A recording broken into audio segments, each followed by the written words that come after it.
I know what you're thinking. Did he fire 6 shots or only 5? Well, to tell you the truth, in all this excitement, I've kind of lost track myself.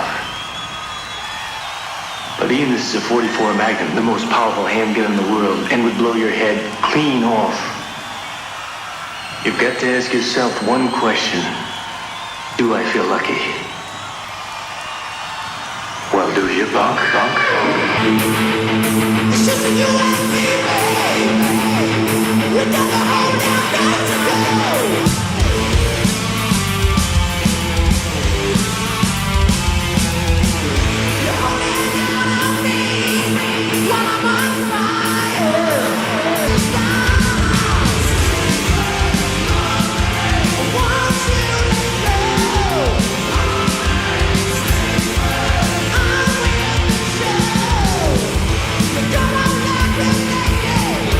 Just a girl, never thought you could be.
We got everything we need.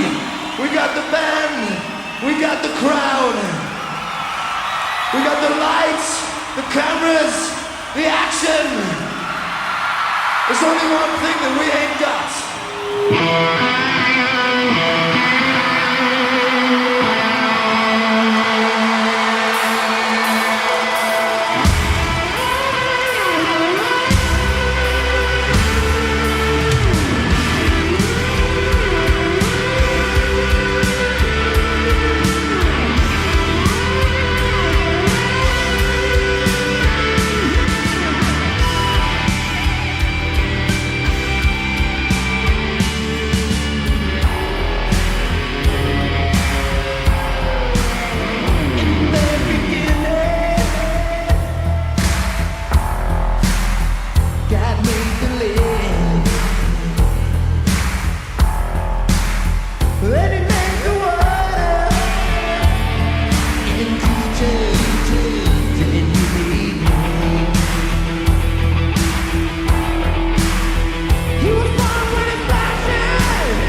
very much.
This is one of our earlier songs that we're going to play a brand new way for you.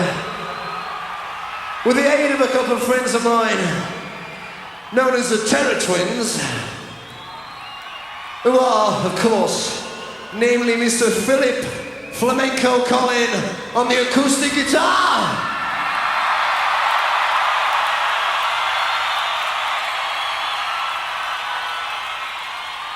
And Mr. Stephen Clark on his very nearly legendary Gibson 18-string Razor!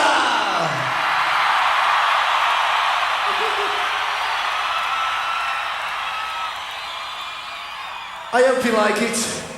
It goes something like this.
You're such a secret, misty-eyed and shady lady, how you hold the key. Oh, you're like a candle, your flame is slowly fading, fading out and burning me. Can't you see, I'm just trying to say to you, you're bringing on the heartache, taking all the best of me. Who can't you say that you got the best of me? Who can't you say you're bringing on the heartbreak? Bringing on the heartbreak. You're bringing on the heartache. Bringing on the heartbreak.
not about a nuclear war.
It's great to be back.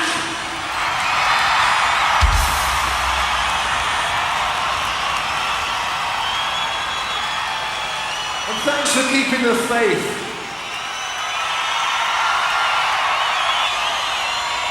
Of course, 4.5 years is a very long time, and a lot of things can happen.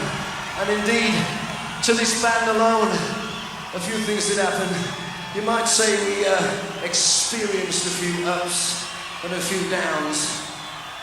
But I think I can quite honestly say that the biggest up we ever had was the return of the Thunder God. I'm talking about the God and all the drums. So Denver, Colorado, we need your helping hands on this number. We want to see everybody with a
London town, Mr. Phil Collin on the guitar. Yay! And now, four little words that mean so much.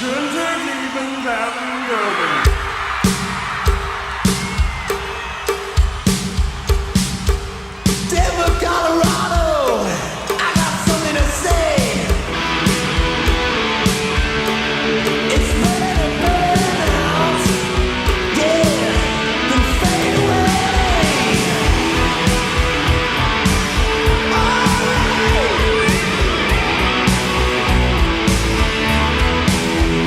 Yeah!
can sing it much louder than that.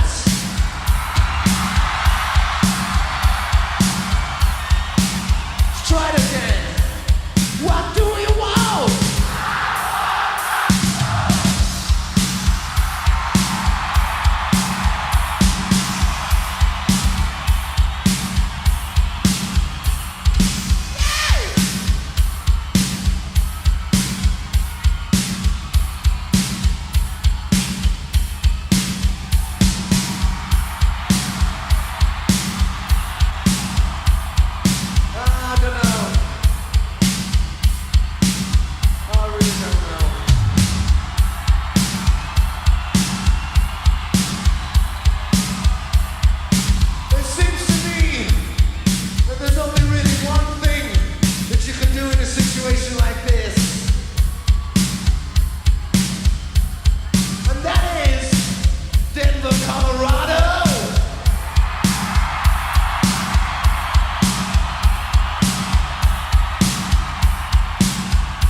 Not so very long ago, there was a lady by the name of Norma Jean. She became a model and an actress. She changed her name to Marilyn Monroe. And in 1983, we wrote a song about her. And it goes like this.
Thank you very much.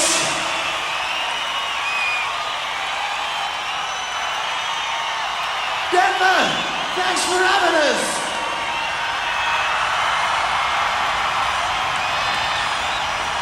Thank you for being part of a truly great occasion.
I suggested that we put them out on DVD because I went into a shop over Christmas and saw a pile of DVDs.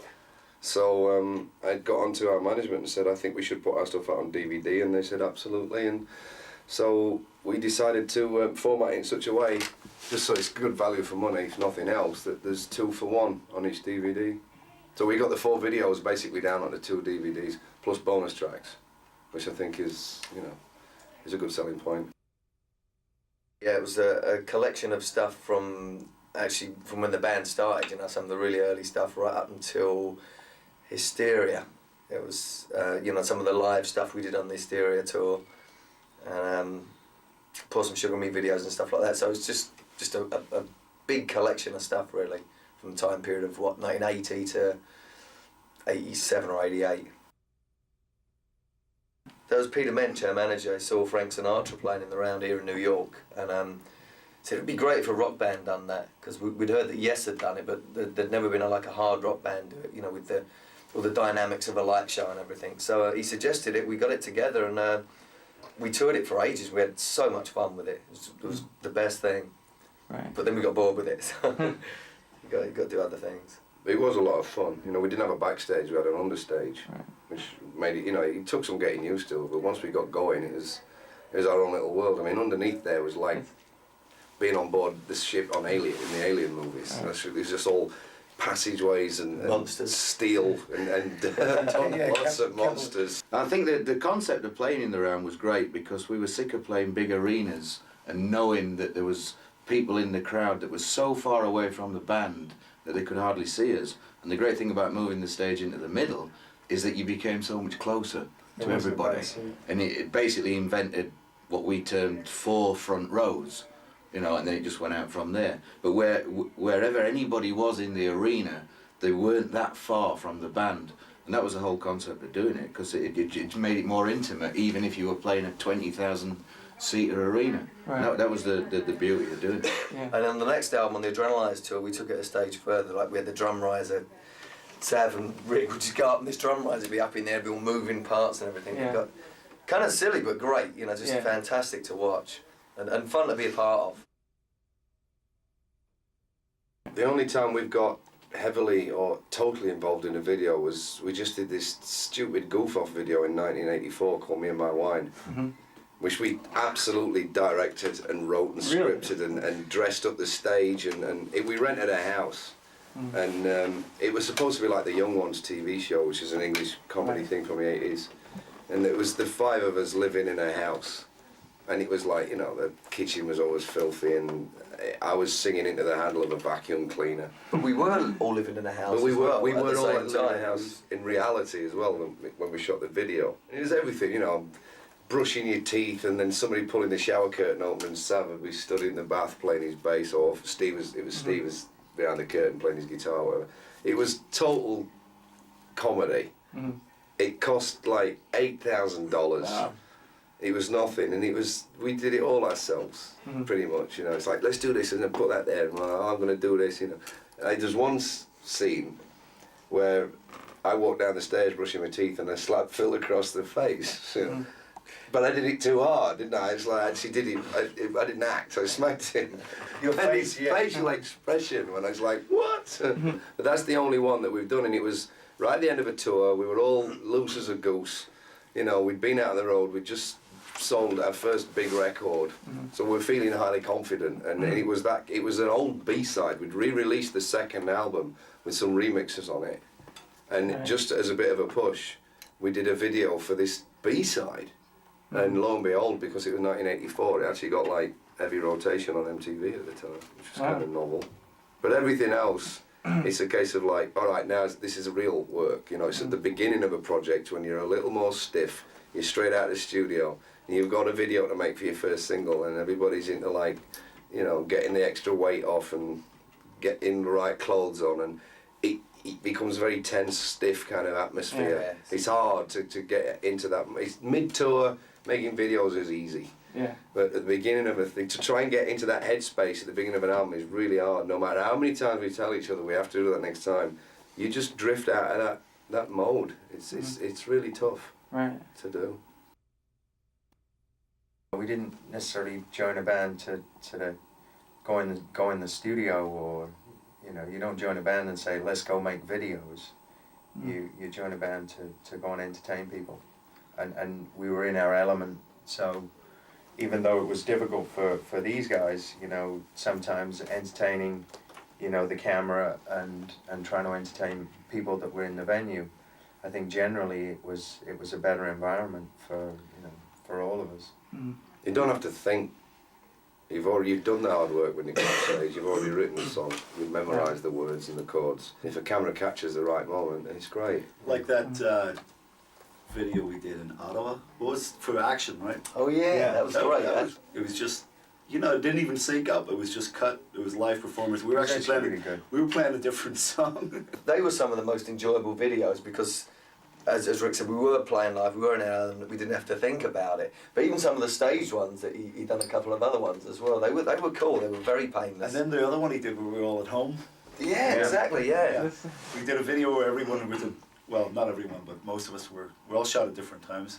Different countries. We'd been out on the road for 14 months and we just couldn't be bothered to go somewhere to shoot a video. So we came up with this concept of getting Phil Tuckett who we'd worked with for an NFL ad, to actually come and shoot us all individually and edit it so it looked like we were performing in different rooms in the one big house. Right. Wow. And that's pretty much what he did. So he shot Rick at home, he shot me at home, he shot Sav at home, Vivian at home, and he shot Phil in a mission and down the road from where I live in California. Mission Sam 1. And they had edited it all together. They ghosted me onto Rick's piano. He hadn't even visited my home at that time, had you? And I was sat And playing he was your sat piano. playing my piano. Yeah. It was great. It really actually came out great. And the action video, we took the footage from our, that we shot in Ottawa for, well, we shot the whole show, but we used it for I Want to Touch You, from the Adrenalize album. But we took some of that footage, used it on action, and then blue screened me in my living room. We just hung the cloth over 2 paintings, and I lip synced the words, so I could be ghosted in and out of the live footage. So it made it look like it wasn't one of these like Hendrix videos where they use what they can because the guy's dead. And there's no chance of shooting new footage. We had the luxury of both. We had the old footage that shouldn't have really fitted. Right. Plus me actually lip syncing the actual part, and I put the bandana on the shades and I had the hate beard at the time, and it was real like kind of angry stuff, and it worked great. We shot actually back to back. We did Work It Out one day, and we did the slang the next day. They'd actually set up 2 different sets on adjoining sound stages, and like I said, Nigel was the kind of guy who scripts everything and actually draws it out, so there was a whole storyboard. And the Work It Out video came out pretty well. The slang video was great. It's one of the best videos we've ever done. Really? It's just it's a really exciting, upbeat song, and the video really reflects that. There's a lot of camera on the dolly where it really rapidly comes in and zooms out again, and it adds a very exciting visual dimension to the video. I mean, one of the best videos ever made hardly got played because it was that mid-90s Def Leppard suck period, and we were right in the middle of the grunge thing, which thankfully is all that kind of us and them attitude within music has all gone away as the millennium passes, as we pass from one century to another. Everybody seems to have turned into like alternative hippies, and everybody's loving each other, which is great because all of a sudden we're cool again, and people now, hopefully because of the DVD thing, will actually get to see some stuff that they may only ever seen once or twice if they're lucky. We're always using modern technology. We're always kind of lifting things off of whatever the current bands are, or artists. It may not sound that apparent on the records, but there's definitely influences there, and the same with videos and stuff. You snooze, you lose. Yeah. Simple as that. And we ain't snoozing. Yeah. It's hard, we've been around for 20 years, and to stay on the cutting edge by virtue of the fact that you've been around so long is not impossible, very hard, but it's like why we take our hats off to people like Bowie and Aerosmith, who forever trying to do something and push the envelope that little bit further, and these guys have been around 10, 15 years longer than we have. Right. So if you just give up and accept what you've got, that's when you fall into the trappings of the lesser bands that have disappeared. There's too many to mention, but there's a handful of artists that still try, whether it be the live show, like the Stones, who really took stadium rock to an extreme. I mean, it's impossible to think that once you'd seen them on the Steel Wheels tour and gone, Jesus, the size of the stage, that they'd actually make it bigger than that the next time round. Right. It's like, what next? Just, the PA on 2 satellite moons and just set up on a planet. Right. It's taking that standard and trying to just keep up with it and keep pushing it and bettering it and using bands like Aerosmith, Stones, Bowie, and any artist that's deemed cutting edge, that's been around for a while. We can't be looking at Kid Rock necessarily all the time. We have to be looking at people that are further down the line than we are, and how did they maintain that, and take note basically and learn from it. You're never too old to learn. Right. I think the day you think you know it all is the day that you should just quit and walk away. There's a very small space between cutting edge and the chopping board. Right.